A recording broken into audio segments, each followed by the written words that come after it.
ರಾಷ್ಟ್ರೀಯ ವಿಜ್ಞಾನ ದಿನ ಫೆಬ್ರವರಿ 28, 2025 ಶುಭಾಶಯಗಳು. ಭಾರತದ ವಿಜ್ಞಾನಿ ಸರ್ ಸಿ.ವಿ. ರಾಮನ್ ಅವರ ಸಾಧನೆಯ ಸ್ಮರಣೆಯನ್ನು ಮಾಡುತ್ತಾ ರಾಷ್ಟ್ರೀಯ ವಿಜ್ಞಾನ ದಿನವನ್ನು ಆಚರಿಸೋಣ. ಈ ವರ್ಷದ ಧ್ಯೇಯ ವಾಕ್ಯ ವಿಕಸಿತ ಭಾರತಕ್ಕೆ ವಿಜ್ಞಾನ ಮತ್ತು ನಾವೀನ್ಯತೆಯಲ್ಲಿ ಜಾಗತಿಕ ನಾಯಕತ್ವಕ್ಕಾಗಿ ಭಾರತೀಯ ಯುವಕರನ್ನು ಸಬಲೀಕರಣಗೊಳಿಸುವುದು ಎಂದು ಕೇಂದ್ರ ವಿಜ್ಞಾನ ಮತ್ತು ತಂತ್ರಜ್ಞಾನದ ಮಂತ್ರಿ ಡಾಕ್ಟರ್ ಜಿತೇಂದ್ರ ಸಿಂಗ್ ಅವರು ಘೋಷಿಸಿದ್ದಾರೆ. 2047 ಹೊತ್ತಿಗೆ ವಿಕಸಿತ ಭಾರತ್ ಆಗುವ ಆಶಯ ಹೊಂದಿದೆ. 2047ರಲ್ಲಿ ಭಾರತವು ತನ್ನ 100ನೇ ಸ್ವಾತಂತ್ರ್ಯ ದಿನ ಆಚರಿಸಿಕೊಳ್ಳಲಿದೆ. ಭಾರತದ ಜನಸಂಖ್ಯೆಯಲ್ಲಿ 66% ಅಂದರೆ 808 ಮಿಲಿಯನ್ ಜನರು 35 ವರ್ಷದ ಕೆಳಗಡೆ ಇದ್ದಾರೆ. ಈ ಯುವ ಜನರು ವಿಜ್ಞಾನ ಕ್ಷೇತ್ರದಲ್ಲಿ ಮಹೋನ್ನತ ಕಾರ್ಯ ಮಾಡಬೇಕಿದೆ. ಯುವಕರಲ್ಲಿ ಅಡಗಿರುವ ಸಂಭಾವಿತ ಶಕ್ತಿಯ ಜಾಗೃತಿ ಆಗಬೇಕಿದೆ. ಅದಕ್ಕೆ ಪೂರಕವಾಗಿ ಕೇಂದ್ರ ಹಾಗೂ ರಾಜ್ಯ ಸರ್ಕಾರಗಳು ಸಾಮಾಜಿಕ ನ್ಯಾಯ, ಶ್ರೇಷ್ಠ ಮಟ್ಟದ ಶಿಕ್ಷಣ, ನಾಯಕತ್ವದ ಬೆಳವಣಿಗೆಗೆ ಅವಕಾಶ ಮತ್ತು ತರಬೇತಿ, ಅವರ ಉದ್ಯಮಶೀಲತೆಯನ್ನು ಹೆಚ್ಚುಗೊಳಿಸುವ ಮಾರ್ಗ ಮತ್ತು ಅವರ ಆರೋಗ್ಯ ಬಲಾಢ್ಯತೆಯನ್ನು ಹೆಚ್ಚಿಸಲು ಕಾರ್ಯಕ್ರಮಗಳನ್ನು ಕೈಗೊಳ್ಳಬೇಕಿದೆ. ಇತ್ತೀಚಿನ ದಿನಗಳಲ್ಲಿ ಎಐ ಆರ್ಟಿಫಿಷಿಯಲ್ ಇಂಟೆಲಿಜೆನ್ಸ್ ಎಲ್ಲಾ ಕ್ಷೇತ್ರಗಳಲ್ಲೂ ಕಂಡುಬಂದಿದೆ. ಗೂಗಲ್ ಲೆನ್ಸ್, ಗೂಗಲ್ ಅಸಿಸ್ಟೆಂಟ್ ಉಪಯೋಗ ನಮಗೆ ಪರಿಚಯವಿದೆ. ಹಣವಿಲ್ಲದೆ ಮಾಡುವ ವಹಿವಾಟು ಗೂಗಲ್ ಪೇ, ಪೇಟಿಎಂ ವ್ಯಾಪಕವಾಗಿ ಇದೆ. ಝೊಮ್ಯಾಟೊ, ಸ್ವಿಗ್ಗಿಯಿಂದ ಆಹಾರ ಪದಾರ್ಥಗಳನ್ನು ಖರೀದಿಸುವುದು ಮತ್ತು ಅಮೆಜಾನ್, ಫ್ಲಿಪ್ಕಾರ್ಟ್ ಮೂಲಕ ಸಾಮಾನುಗಳನ್ನು ಕೊಳ್ಳುವುದು. ಮಾಹಿತಿಗಾಗಿ ChatGPT, Gemini, Meta AI ಉಪಯೋಗ ವ್ಯಾಪಕವಾಗಿದೆ. ಇದೆಲ್ಲ ನಮಗೆ ತಿಳಿದಿದೆ. ಇದೆಲ್ಲವೂ ಆಗಿರುವುದು ಎಐ ನಿಂದ. ಉದ್ಯೋಗ ಪಡೆಯಲು ನಾವು ಪ್ರೋಗ್ರಾಮಿಂಗ್ ಭಾಷೆಗಳನ್ನು ಕಲಿಯಬೇಕಾಗುತ್ತದೆ. ಯಂತ್ರಗಳಿಗೆ ಹೇಗೆ ಕಲಿಸುವುದು ಎಂದು ಕಲಿಯಬೇಕಾಗುತ್ತದೆ. ಪ್ರೋಗ್ರಾಮಿಂಗ್ ಭಾಷೆಗಳು ಪೈಥಾನ್, ಜಾವಾ ಅಥವಾ C++. ವಿಭಿನ್ನ ಯಂತ್ರಗಳು ಹೇಗೆ ಕೆಲಸ ಮಾಡುತ್ತವೆ ಎಂದು ಅವುಗಳ ಆಲ್ಗಾರಿಥಮ್ಗಳನ್ನು ಅರ್ಥ ಮಾಡಿಕೊಳ್ಳಬೇಕಾಗುತ್ತದೆ. ಅವುಗಳನ್ನು ಹೇಗೆ ಮತ್ತು ಯಾವಾಗ ಬಳಸಬೇಕೆಂದು ತಿಳಿಯಬೇಕಾಗುತ್ತದೆ.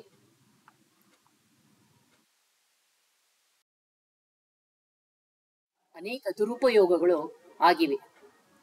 ಆದರೆ ಇದು ವಿಜ್ಞಾನ ಮತ್ತು ಎಐ ನಿಂದ ಆದದ್ದಲ್ಲ. ವಿಜ್ಞಾನ ಮತ್ತು ಎಐ ಅನ್ನು ಉಪಯೋಗಿಸುವ ಮಾನವರಿಂದ. ನಮ್ಮ ಬ್ಯಾಂಕ್ ಖಾತೆಗಳಲ್ಲಿರುವ ಹಣಗಳ ದೋಚುವುದು, ಫೇಕ್ ನ್ಯೂಸ್ಗಳನ್ನು ಹರಡುವುದು, ನಮ್ಮಂತೆಯೇ ಮಾತನಾಡಿ, ನಮ್ಮ ಮುಖದಂತೆಯೇ ವಿಡಿಯೋವನ್ನು ಮಾಡಿ ಅನೇಕ ಸುಳ್ಳು ಸುದ್ದಿಗಳನ್ನು ಹಬ್ಬಿಸುವುದು ನಾವು ನೋಡಿದ್ದೇವೆ.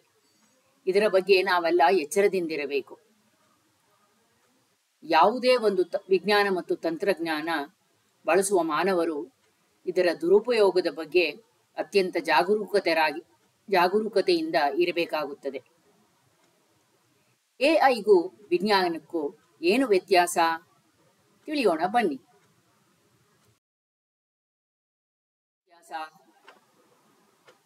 ವಿಜ್ಞಾನವಾದರೂ ನಮ್ಮ ಸುತ್ತಮುತ್ತಲಿನ ವಿದ್ಯಮಾನಗಳನ್ನು ಅರ್ಥ ಮಾಡಿಕೊಳ್ಳುವ ಗುರಿ ಹೊಂದಿದೆ. ಅದಕ್ಕಾಗಿ ವೀಕ್ಷಣೆ, ಪ್ರಯೋಗ, ವಿಶ್ಲೇಷಣೆ ಮುಂತಾದ ನೈಸರ್ಗಿಕ ಪ್ರಪಂಚದ ವ್ಯವಸ್ಥಿತ ಅಧ್ಯಯನವನ್ನು ಒಳಗೊಳ್ಳುತ್ತದೆ. ಬುದ್ಧಿಮತ್ತೆ ಅಥವಾ ಎಐ ಕಂಪ್ಯೂಟರ್ ವಿಜ್ಞಾನ ಮತ್ತು ಇಂಜಿನಿಯರಿಂಗ್ನ ಒಂದು ಶಾಖೆ. ಇದು ಮಾನವನ ಆಲೋಚನೆ ಮತ್ತು ನಡವಳಿಕೆಯನ್ನು ಅನುಕರಿಸುವ ಬುದ್ಧಿವಂತ ಯಂತ್ರಗಳನ್ನು ಅಭಿವೃದ್ಧಿಪಡಿಸುವ ಗುರಿಯನ್ನು ಹೊಂದಿದೆ. ಗಮನಿಸಬೇಕಾದ ವಿಷಯ ಎಂದರೆ 2024ರ ಭೌತಶಾಸ್ತ್ರ ಮತ್ತು ರಸಾಯನಶಾಸ್ತ್ರದ ನೊಬೆಲ್ ಪ್ರಶಸ್ತಿಗಳು ಎಐ ಬಳಸಿದ ವಿಜ್ಞಾನಿಗಳಿಗೆ ದೊರೆತಿದೆ. ಹಾಗಾದರೆ ಎಐ ವಿಜ್ಞಾನದ ಬೆಳವಣಿಗೆಯನ್ನು ಕುಂಠಿತಗೊಳಿಸುತ್ತದೆಯೇ ಅಥವಾ ರೀಪ್ಲೇಸ್ ಮಾಡಿಸುತ್ತದೆಯೇ ಎಂದು ಕೇಳಿದರೆ ಅದಕ್ಕಾಗಿ ಎಐ ಬಳಕೆ ಬಗ್ಗೆ ಅನೇಕ ನೈತಿಕ ಪ್ರಶ್ನೆಗಳು ಈಗ ಚರ್ಚೆಯ ವಿಷಯ ಆಗಿದೆ. ಅಥವಾ ಎಐನಲ್ಲಿ ಪ್ರಗತಿ ಸಾಧಿಸಲು ನಾವು ಕುತೂಹಲದಿಂದಿರಬೇಕು, ಪ್ರಶ್ನೆಗಳನ್ನು ಕೇಳಿ ಆಲೋಚನೆಗಳನ್ನು ಅನ್ವೇಷಿಸಬೇಕಾಗುತ್ತದೆ. ನಾವೀನ್ಯತೆ ಉಳ್ಳವರಾಗಿ ಸಣ್ಣ ಸಣ್ಣ ಪ್ರಯೋಗಗಳನ್ನು ಮಾಡಬೇಕಾಗುತ್ತದೆ. ಶ್ರೇಷ್ಠ ವಿಜ್ಞಾನಿಗಳ ಮತ್ತು ಅವರ ಕೊಡುಗೆಗಳ ಬಗ್ಗೆ ತಿಳಿಯಬೇಕಾಗುತ್ತದೆ. ಹೊಸ ಕೌಶಲ್ಯಗಳನ್ನು ಅಭಿವೃದ್ಧಿಪಡಿಸಲು ವಿಜ್ಞಾನ ಮೇಳ ಮತ್ತು ಯೋಜನೆಗಳಲ್ಲಿ ಭಾಗವಹಿಸಬೇಕಾಗುತ್ತದೆ. ಇತ್ತೀಚಿನ ಕೆಲವು ವಿಜ್ಞಾನದ ಆವಿಷ್ಕಾರಗಳು: ಅಲ್ಟ್ರಾಸೌಂಡ್ ಉಪಯೋಗಿಸಿ ಕ್ಯಾನ್ಸರ್ ಚಿಕಿತ್ಸೆ, ಜಾಗತಿಕ ಹವಾಮಾನದ ಮಾದರಿಗಳು ಹೇಗೆ ರೂಪುಗೊಳ್ಳುತ್ತಿವೆ ಮತ್ತು ಅದರಿಂದ ಭಾರತದ ಉಷ್ಣತೆ ಮತ್ತು ಬರಗಳ ಮೇಲೆ ಆಗುವ ಪ್ರಭಾವ ಏನು, ಪಶ್ಚಿಮ ಘಟ್ಟಗಳಲ್ಲಿ 2 ಹೊಸ ಡ್ರ್ಯಾಗನ್ ಫ್ಲೈ ಏರೋಪ್ಲೇನ್ ಚಿಟ್ಟೆ ಅಂತ ಕರಿತೀವಿ, ಇದು ಕೇರಳ ಮತ್ತು ಮಹಾರಾಷ್ಟ್ರದಲ್ಲಿ ಪತ್ತೆಯಾಗಿದೆ. ಇದೆಲ್ಲ ಆಗುವುದು ವಿಜ್ಞಾನದಿಂದ. ವಿಜ್ಞಾನ ವಿಷಯವನ್ನು ಹೇಳುವುದಾದರೆ, ನಮ್ಮ ಮಿಲ್ಕಿ ವೇ ಗ್ಯಾಲಕ್ಸಿ, ಅದರಲ್ಲಿ ಇರುವುದು ನಮ್ಮ ಸೋಲಾರ್ ಸಿಸ್ಟಮ್. ಇಲ್ಲಿರುವ ನಕ್ಷತ್ರಗಳಿಗೆ ಹೋಲಿಸಿದರೆ ನಮ್ಮ ಗ್ರಹದಲ್ಲಿರುವ ಮರಗಳ ಸಂಖ್ಯೆಯೇ ಹೆಚ್ಚು. ಮಳೆ ಬರಿಸುವ ದೊಡ್ಡದಾದ ಮೋಡ 1 ಮಿಲಿಯನ್ ಪೌಂಡ್ಗಳಷ್ಟು ಭಾರವಾಗಿರಬಹುದು. ನಮ್ಮ ದೇಹದಲ್ಲಿರುವ ಒಂದು ರಕ್ತ ಕಣ ಇಡೀ ದೇಹವನ್ನು ಸಂಚರಿಸಲು 1 ನಿಮಿಷ ಸಾಕು. ನಾವು ಮಾನವ ಜೀವಿಗಳು ಜೀವಕೋಶದಿಂದ ಮಾಡಲ್ಪಟ್ಟಿದೆ. ನಮ್ಮ ದೇಹವು ಜೀವಕೋಶದಿಂದ ಮಾಡಲ್ಪಟ್ಟಿದೆ. ಆಶ್ಚರ್ಯದ ವಿಷಯವೇನೆಂದರೆ, ನಮ್ಮ ದೇಹದಲ್ಲಿರುವ ಬ್ಯಾಕ್ಟೀರಿಯಾವು ನಮ್ಮ ಜೀವಕೋಶಗಳ ಸಂಖ್ಯೆಗಳಿಗಿಂತ ಅತಿ ಹೆಚ್ಚು. ಆದರೆ ಅವು ತುಂಬಾ ಹಗುರ. ಅಂತೆಯೇ ಮಾನವ ಶರೀರದ ತೂಕ ಅವನ ಜೀವಕೋಶಗಳಿಂದಲೇ ಆಗಿದೆ. ನಮ್ಮ ಸ್ನಾಯುಗಳಿಗೆ ಹೆಚ್ಚು ಶಕ್ತಿ ಬೇಕೋ, ಮೆದುಳಿಗೆ ಶಕ್ತಿ ಬೇಕೋ ಎಂದು ಕೇಳಿದರೆ, ನಮ್ಮ ಸ್ನಾಯುಗಳನ್ನು ನಿಯಂತ್ರಿಸುವುದು ಮೆದುಳು. ನಮ್ಮ ಕಣ್ಣು, ಮೂಗು, ಚರ್ಮಗಳಿಂದ ಬರುವ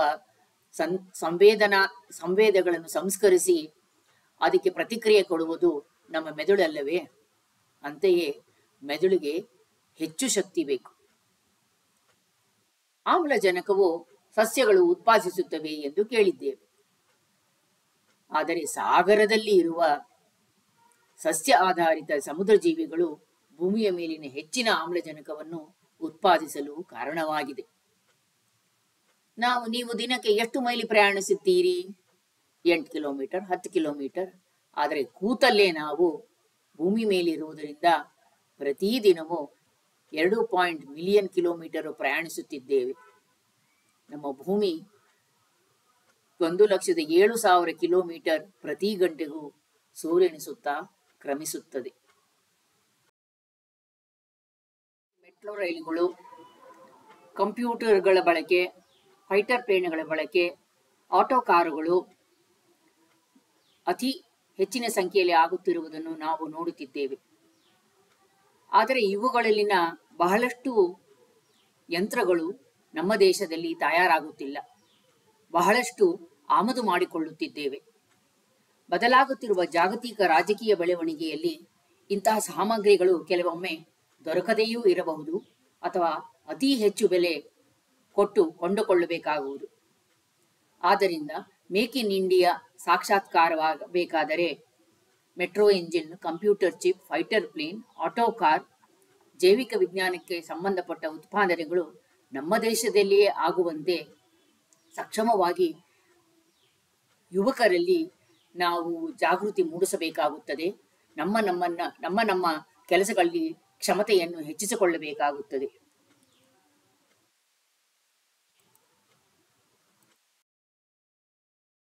ಆದರೆ ವಿಜ್ಞಾನ ಮತ್ತು ಕೃತಕ ಬುದ್ಧಿಮತ್ತೆ ಕಲಿಕೆ ಅಭಿವೃದ್ಧಿಗೆ ಹೆಚ್ಚು ನಮ್ಮನ್ನು ನಾವು ತೊಡಗಿಸಿಕೊಳ್ಳಬೇಕು. ಯುವಜನ ಈ ನಿಟ್ಟಿನಲ್ಲಿ ಬೇಕಿರುವ ಕೌಶಲ್ಯ ಬೆಳೆಸಿಕೊಂಡು ಜೀವನ ರೂಪಿಸಿಕೊಳ್ಳಬೇಕಾಗುತ್ತದೆ. ಆಗ ವಿಕಸಿತ ಭಾರತದ ಕನಸು ಸಾಕಾರಗೊಳ್ಳುತ್ತದೆ. ಭವಿಷ್ಯವು ನಾವು ನೀವೇ. ವಿಜ್ಞಾನವು ನಮ್ಮ ಸುತ್ತಲೂ ಇದೆ. ಕುತೂಹಲದಿಂದ ಕಲಿಯುತ್ತಲೇ ಇರಬೇಕು. ಯಾವ ದೊಡ್ಡ ಆವಿಷ್ಕಾರವೂ ಒಂದು ಸಣ್ಣ ಕಲ್ಪನೆಯಿಂದ ಪ್ರಾರಂಭವಾಗುತ್ತದೆ. ನೀವು ಭಾರತದ ಭವಿಷ್ಯ, ದೊಡ್ಡ ಕನಸು, ಕಷ್ಟಪಟ್ಟು ಕೆಲಸ ಮಾಡಿ ಮತ್ತು ಹೊಸತನವನ್ನು ಕಂಡುಕೊಳ್ಳೋಣ. ನಮಸ್ಕಾರ.